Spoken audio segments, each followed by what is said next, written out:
Here's our camp above the Khyber Bridge, August 7th, 1985, in the upper granite gorge of the Grand Canyon, around Phantom Ranch. And then we are into the upper granite gorge, Granite Rapids, August 8th, and we portaged that. And then here's Crystal Falls of the upper granite gorge, August 9th, 1985. It's respectable, and we portaged that. Here's a tree-type prickly pear cactus, August 9th.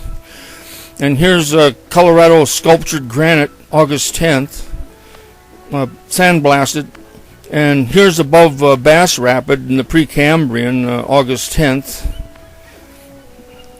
And here's some more Colorado River sandblasted polished schist wall, August 10th. And there's Vito Temple and his diamond rafts, August 11th. And there's Rose at the Ells Chasm, 110, 120 degree heat, and that's August 11th. Here's in potholes above the Bedrock Rapid, August 11th, and Rose is in one of the potholes. And we run Bedrock Rapid, August 11th. And then there's Rose running Dubendorf, which is the 20-foot drop. That's August 12th. She was sorry that she ran it, but she didn't want to portage over the big boulders. And then we pull into Havasu Canyon, August 14th. And then here's tour rafts pulling into the mouth of Havasu Creek, August 14th. And anyway, we hike up Havasu, and there's a bunch of travertine dams, and there's one of them. And here's a hanging side canyon, a drop, August 15th. And then we hike up Fernglen Canyon. It's quiet up there after the noisy racket of the big river. We enjoyed that. And then here's Vulcan's Anvil, remains of a 1,000-foot high lava dam from 100,000 years ago. And that was August 15th. And here's Rangers running Lava Falls, August 16th. And here's some lava flow, August 17th. The lava poured into the Grand Canyon and made a 1,000-foot high dam and ran 100 miles down the Grand Canyon. But here's the end of the Grand Canyon, a dune in it. And then we came to Reservoir Mead, August 22nd. And here's a sculptured rock on the Arizona side of Reservoir Mead, August 24th. And we hitchhike from Boulder Canyon Dam into Las Vegas, August 27th. And we get supplies that we need. And then below there, here's Crumbly Fell Site in the Mojave Desert and the Mojave Mountains. And here's Parker Dam on the Arizona side looking into California, September 9th. And here's a tarantula, September 10th, 1985. And we were invited in by some people for a drink here. That's in the Mojave Desert area, the Needles area of California. And here's September 15th, 1985, the diversion canal to the Imperial Valley, 15,000 cubic feet per second. But anyway, for 20 years, no water flowed down the Colorado River this far, and so trees and roads were built up in the riverbed. But here's by Yuma, Arizona, there's fishermen catching mullet and a 15-pound flathead catfish, September 15th. But here's the territorial prison at Yuma, Arizona. And here's... It's in conglomerate type rock. It's from the 1800s. And here's some junior high school kids that I talked to at Yuma, Arizona. And our camp is on the California side of the Colorado River. And there's Winter Haven Church up there. That's September 19th, and that's at Yuma, Arizona. And then here's the Morelos Dam of Mexico. For 20 years, no water passed down below this point. And here's the Mexicans on the Arizona side catching fish, September 20th. And then we take a little visit into San Luis, Sonora, September 21st to do some business. And anyway, the sunsets down there in the Baja area are just fantastic. And that's at Gadsden, Arizona. And here's Tom and Rose at our Gadsden, Arizona camp, October 2nd, 1985. And we're making homemade shoes. And here's Rose packing her boat up October 3rd, ready to go into Mexico. And there's a farm on the Mexico side of the Colorado River. And then we get into the Baja California mountain area in the Delta, October 3rd. And the sunsets down there in the morning and in the evening were just fantastic, day after day. unbelievable almost. And there's a cormorant in the delta of the Colorado River, October 4th. And then here's where we're camped in hundreds of square miles of salt flats, and coyotes were howling, and that's October 6th. But anyway, there's so much tens of miles of mud down there, and the tides are 30-foot high that we paddle all night. And then here's where we came out of the delta of the Colorado River and make our first camp October 8th, and then the Sierra de La Escondado area. And then there's just tons of beautiful shells along the beaches, and that's October 7th. And then here's a blue crab, a large blue crab, and they're also in the Gulf of California. And then here's rose by a chawa, October 8th.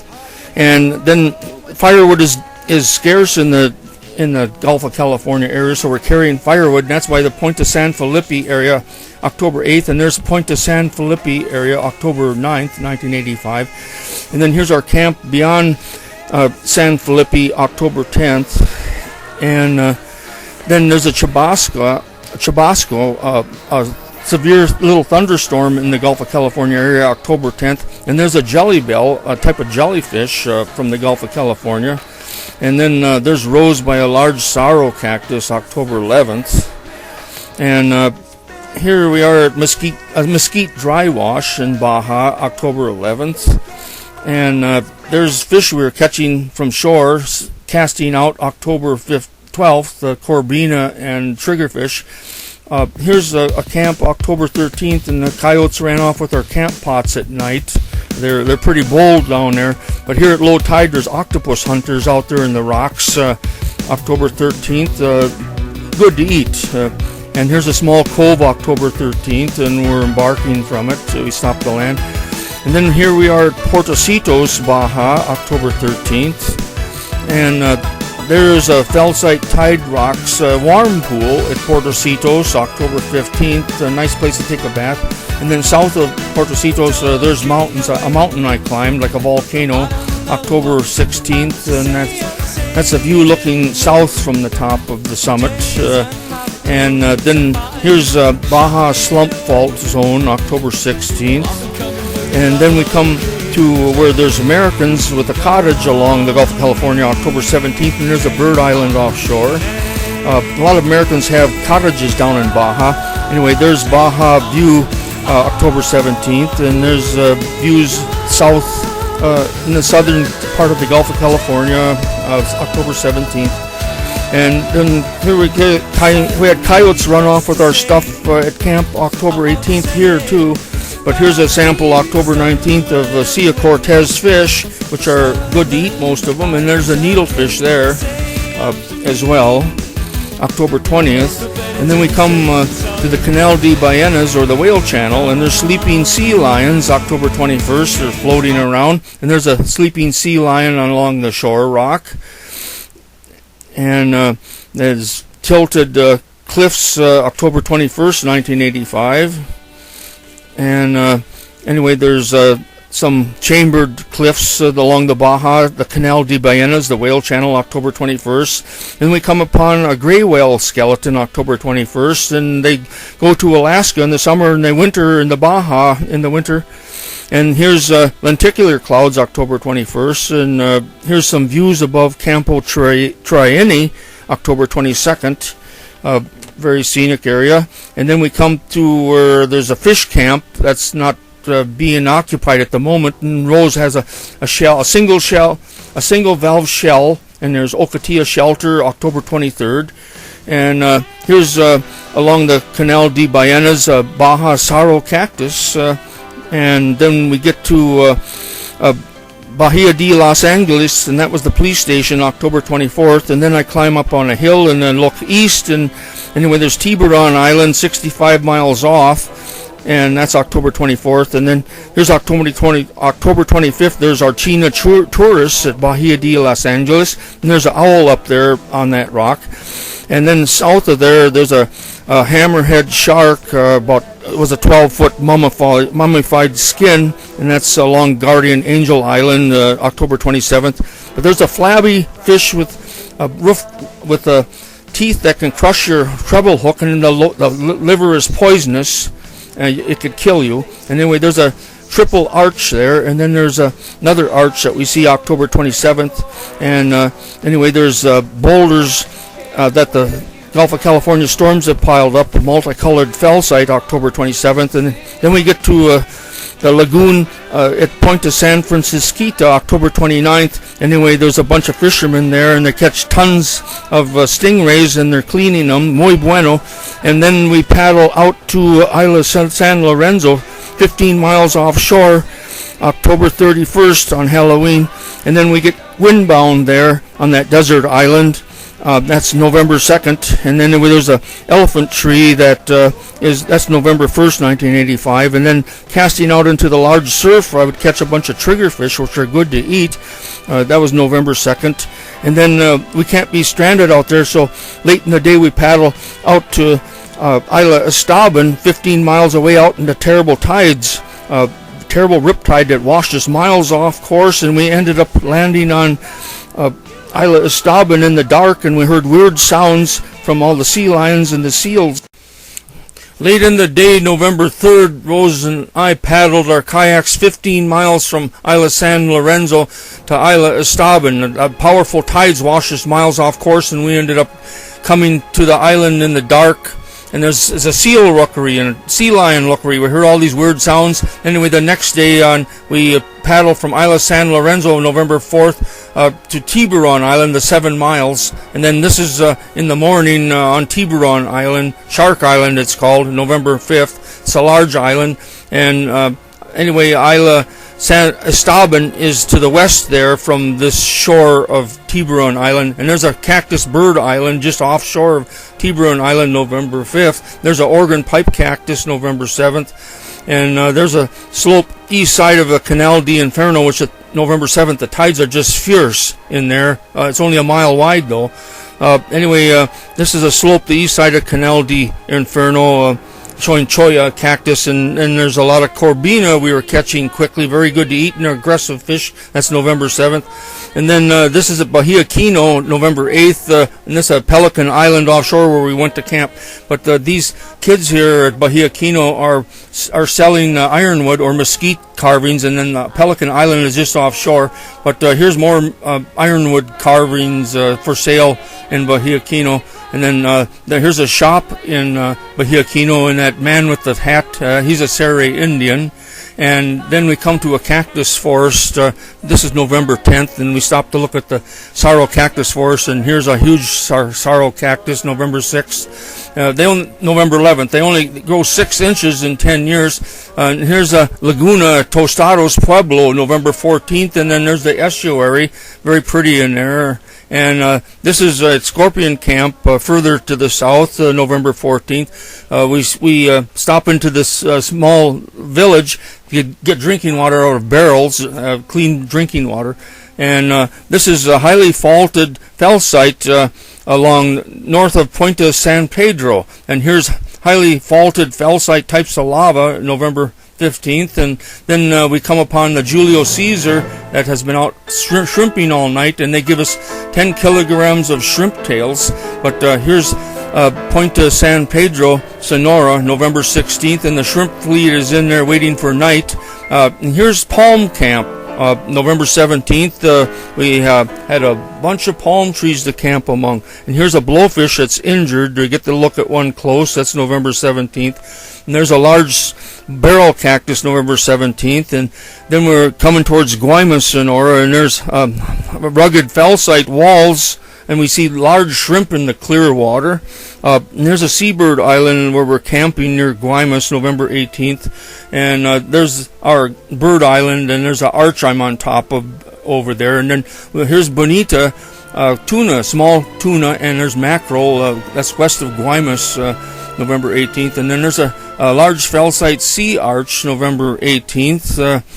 Heading in towards Guaymas Bay, and there's one of the cactus islands in Guaymas Bay, and we camp on it. And here early in the morning, November 19th, there's fishermen cleaning their nets, and then we go and tour Guaymas for a whole day. And then here's at the town square, November 20th, and Then further to the south, this is November 23rd, these shrimpers, Panga shrimpers, gave us jumbo shrimp. And this is at Pescados, a small village, coastal village, November 26, 1985. And here's some of our dune camps. That's November 27th. Lots of huge dunes. And here's Sonora Dunes, November 29th. And there's a blowout near north of Yavaros, Sonora, November 30th. And then these pescadores, these fishermen, are sort of, some of them are in disbelief that we had paddled from Alaska. And then we come to an Indian village, and this is in Sinaloa, the state of Sinaloa, and that's wood walls made out of sorrel cactus. No, December 2nd, 1985. And here's Indians that are in the village gathering firewood, December 2nd.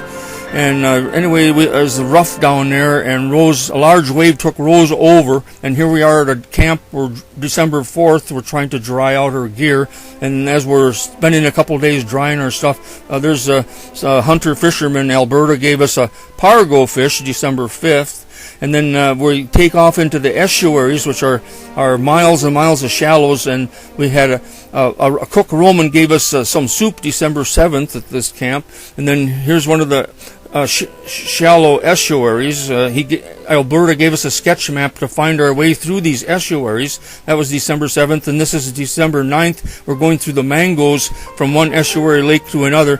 And then we get to Colorado, a small fishing village. That's December 9th, and there's flowering trees. And here's a bunch of curious Colorado people that are interested in about our trip. But here's some Colorado people that have a manta ray, a small manta ray, and they're cleaning it, to December 9th. And then we get to Topolobampo, and then here we are at the entrance of Topolobampo Bay, December 11th. But here's a map that generally shows where Topolobampo is down the Gulf of California. We're almost 1,000 miles down the Gulf of California.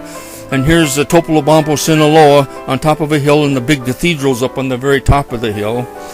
And here's a Sinaloa Bank, Topolobampo, December 11th. And here's an open-air mass at Topolobampo, December 11th. And anyway, we were invited to be guests at Club Nautico, and there's Marty Serrano and Dick Serrano and Jose and Rosa, December 12th.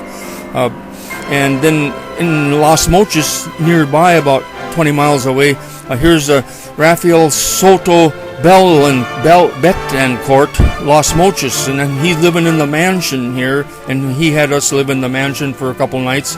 But it's a colony of America from 1910. It's a sugar colony. They made an American town, and there's the big sugar refinery that can use the pressed out cane to burn to make sugar, and they make very cheap sugar. But here's a cemetery that's subject to hurricane flooding.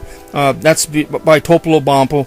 But then we take the ferry and go across the Gulf of California west to La Paz, and that was Rose with a mackerel that we caught on the way from the ferry landing. But here's a balanced rock conglomerate, December 23rd, 1985, and here's a La Paz lagoon, and then on December 24th we go paddling back to the ferry landing, and that was Mexican Army at the ferry landing, and we take the ferry 350 miles to Mazatlan over on the mainland, and that's December 25th that was. But here shows our camp December 26th, and there's ants everywhere, big and small and all kinds. And there's December 27th. We're touring around across the mouth of the Bay of Mazatlan, and then on the Pacific beach we find a small dead whale that might have got too much of a whiff of the polluted water of Mazatlan Bay. But there's the public transportation in Mazatlan. Then December 30th, we're paddling into the Mazatlan estuary to go to the railroad and go back to Las Mochis. But there's the poor housing district in December 20th. But then we leave Topolobampo, and we're on the train going over the Sierra, and that was December 31st. We're heading back to Las Mochis. But here we are on January 1st, 1986, and that's a view of Topolobampo across the Topolobampo mouth of the bay. And that was a concrete boat, January 3rd, made in Cuba. And then there's a panga, a dugout, January 5th, the remains of a panga. And there's a modern panga, and fishermen are feeding the pelicans scrap fish. But here's Rose's sister at Topolobampo, January 6th. And then in Las Mochas, we're with the boy Raphael again, and here's a Mexican lighting gas fumes blowing out of his mouth, January 9th. But then we take the train across the Sierra. This is January 10th. And then there's the switchbacks going into the Sierra, the mountains of Mexico. We're heading for Chihuahua. That's the Ferrocarril Chihuahua al Pacifico. And there we are in the mountains, and then we have a stop in January 10th, and then we get to Cutico, Chihuahua, January 10th with the railroad yard. And then we're at Divisadero, the Copper Canyon, which is a mile deep, as deep as the Grand Canyon, and it's all colored felsite lavas. That was January 10th. And then we hike down into it. That's January 11th. And then on the way down, we meet the fiddle maker and his family, January 11th. And anyway, there's small oak trees down there. And then we get to the bottom. It's warm and like tropical trees on the north-facing slopes. And that's January 12th. And there's tropical fruit and oranges all down there, even though it's freezing on the rim. But now we're hiking back out on narrow, steep channels. That's January 12th. And there's burros that are carrying hundreds of pounds and hundreds of kilos of oranges out from the bottom. And then here we're back to the fiddle maker, and they're making, the wife makes baskets. And then we're up at the Divisadero, where it's freezing at night and whatever. And there's a bunch of Indians that are making baskets. That's January 13th. And then here's Estoril with Felsite Sierra scenery, January 13th. And then we get to Chihuahua by train, and that was January 14th. And then there's a 1760 church there with a wooden door. And then we take the train from Chihuahua January 15th, and that was the Rio Conchos. And then we get to Ojinaga along the Texas border, and then we use a rail handcart from the station to get our boats to the Rio Grande River. And that was January 15th, 1986.